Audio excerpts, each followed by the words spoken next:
In 2026, you can order dinner, a new phone case, and a streaming subscription in less than 30 seconds.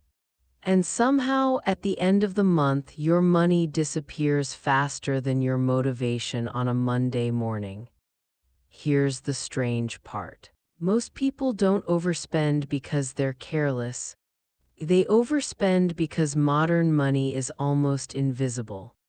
No cash leaving your wallet, no pause, no friction, just tap, swipe, confirm, done, and your brain barely notices it happened.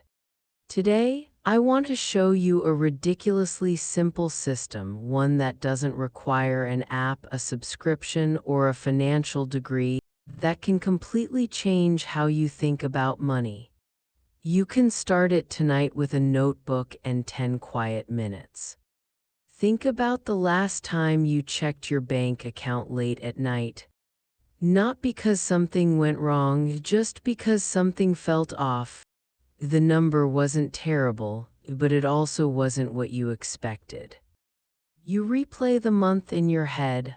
I didn't buy anything big, no vacations, no expensive gadgets, so where did it go? Here's the uncomfortable truth. Money rarely disappears in dramatic moments, it leaks. Coffee here, delivery fees there, subscriptions you forgot existed. Tiny purchases that felt harmless at the time. Individually, nothing, together, they quietly become hundreds of dollars. Most people try budgeting apps. You download one, you feel productive, you link your accounts, you admire the colorful charts, and then 2 weeks later you stop opening it. Not because you failed, because the app did all the thinking for you.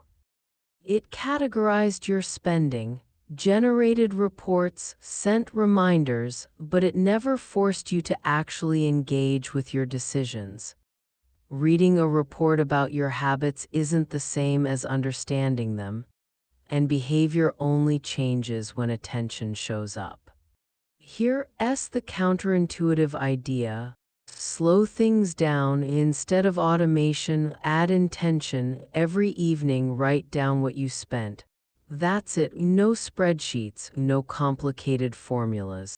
Just, what did I buy? How much did it cost? Why did I buy it? At first, it feels unnecessary until something strange happens. You start remembering purchases before you make them.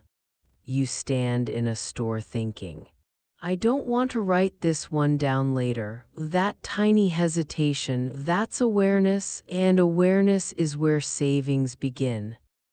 At the start of each month, do 4 things. First, write down your take-home income. Second, list fixed expenses, rent, utilities, loan payments, subscriptions, subtract them. Now you know what's actually available.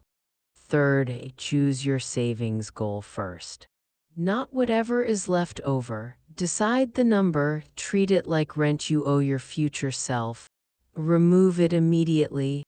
Fourth, divide what remains into weekly spending. Now you have boundaries without feeling restricted. Every purchase goes into one category: needs, food, transportation, medicine, things life requires, wants, dining out, shopping, entertainment, the category that will challenge your honesty the most. Growth.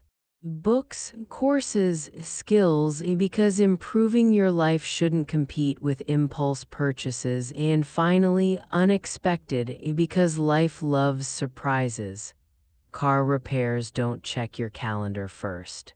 Before buying anything non-essential, ask yourself 4 questions. Can I live without this?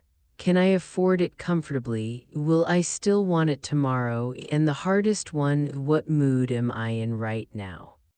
Because boredom, stress, and loneliness have incredible shopping power. If you're unsure, wait 24 hours. Most impulses expire overnight. Not through discipline, through distance. After a month, something surprising happens. You don't feel restricted. You feel curious, You notice patterns in the streaming service you never watch, the delivery fees adding up, the small purchases quietly running your budget, and instead of guilt, you feel control. Because now the story makes sense. Money stress isn't usually about income, it's about visibility. When spending becomes invisible, anxiety grows. When spending becomes visible, choices return. You don't need perfect discipline. You don't need complicated tools. You just need honesty written in ink because memory fades, but written numbers don't argue with you. Start tonight, one page, one pen, and one question. What do I actually want my money to do for me? You might be surprised by the answer, and if this helped you see money a little differently. Take a moment to like, share, or subscribe for more simple ideas that make life easier. Because small habits repeated daily can quietly change everything.